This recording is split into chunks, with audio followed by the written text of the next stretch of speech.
Are you running a e-commerce website but not satisfied with your current conversion rate? Then this video is for you. In this video, I will share a proven best practices template designed to boost your conversion rate. These strategies has been successfully implemented for numerous clients and can work for your e-commerce sites as well. Today, I'm going to share a proven template packed with best practices that can significantly boost your conversion rate. The roadmap is all about conversion rate optimizations. If you apply these proven techniques, you could see a substantial increase in conversion rate. That means more sales, more conversions, ultimately more revenue.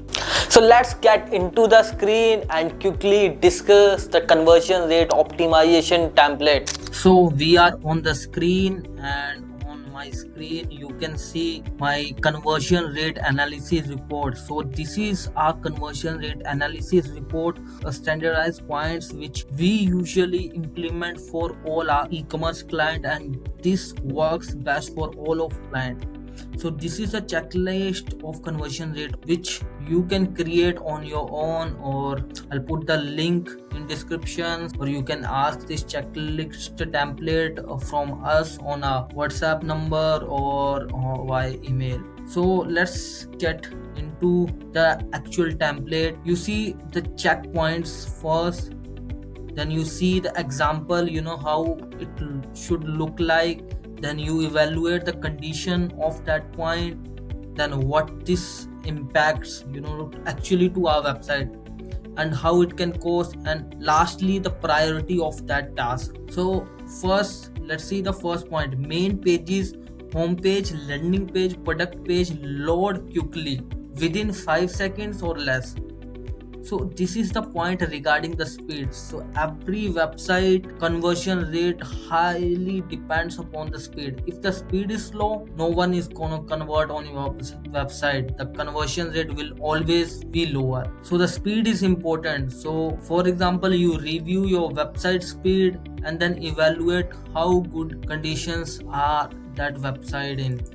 So let's say if the website takes like around 5 seconds, then it is in good condition. If it takes more than 5 seconds, it is bad, absolutely bad. And if it is, let's say, around 5 to 6, then it can be improved. Or you can consider 4 to 5 seconds good and 5 to 6 seconds can be improved. And bad, which is more than 5 or 6 seconds, that is very bad speed load. Then if you put, let's say, if the website speed can be improved, the formulas already implemented here, in regards to evaluation or in regards to impact or cost. Then the second point is every page has a CTA. Even 404 error pages, result page with 0 results. Like, every e-commerce website should have a CTA. You can see an example here. Examples you can find here. If there's an error page, you can find the CTAs. You can still find the CTAs. So those should be implemented on all and every page. So you have to review your site, each and every page, and then evaluate this one. If it is in good condition, put it in good condition. If it can be improved, then put it in can be improved. Things that are clickable like buttons are obviously preservable. So for example, some buttons, this is regarding the clickable buttons. For example, this one. So review these on our website and evaluate. Similar to that, these are all the general points of website.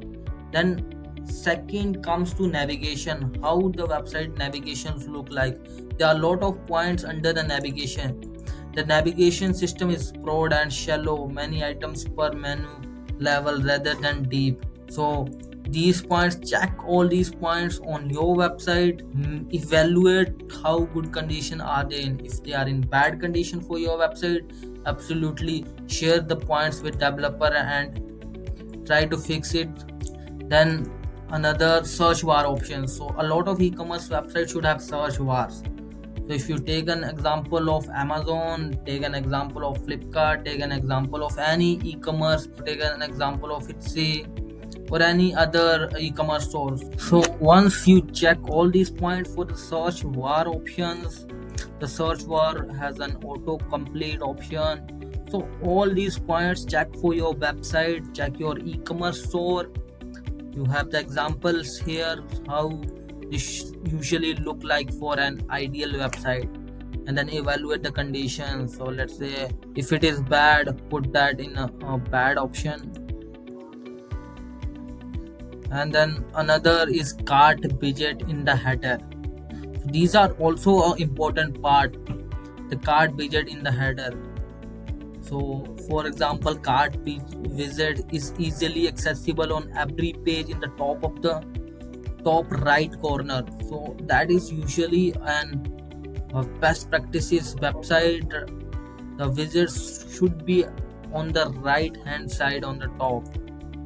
Similar to that options, check your website. If it is not, put it in those sections. Then footer, make sure the footer has all the elements. A perfect footer makes a website better and make it appropriate as per as Google shopping policies or other policies. So you should have shipping page, you should have term and conditions page. So check your footer and rate your website according to that. And then there is another tab regarding each pages. So second is home page. Review the home page, see which point we can implement on the home page. The home page should look like, how these points has mentioned. So third is category pages. So these category pages means how the category pages should look like, what should be the word counts. All these points check and evaluate for your website. Then other options, product cards, filters, then product pages. Check all the product pages for your e-commerce site. So that can be sticky navigations with product name, product images. They can be FAQ, they can be a live chat or phone number options. So all these check for your website properly. Then image gallery, images should be proper. So you should check all these points for your website, for your e-commerce store. Social proof are must for each website that makes your website authentic. Then product descriptions, then landing pages, then how the cart page should look like. So it contains like urgency triggers, your items are reserved for 10 minutes. So these urgencies, call to action should be there on each cart page. So user can get time to buy that product. Other review that for your website. Then there's checkout page best practices. So for your checkout pages, it should allow easy checkout and smooth purchase experience for each user. The site provide good feedback during checkout. So if there are multi-step checkout, it's clear what happened after you click CTA. So all these points check for your on a website. On the checkout pages, the form should be checked properly. And then at the end, thank you page is also important. Either you ask customers to exit the website or you take them to the another product pages. So that matters a lot. Thank you page also. So you should be checking all these things for your website and share this with your developer and fix all these points. This for sure will increase your conversion rate. I hope the information shared above was helpful. Please do like, share and subscribe to our channel, and don't forget to hit the bell icon. Thank you.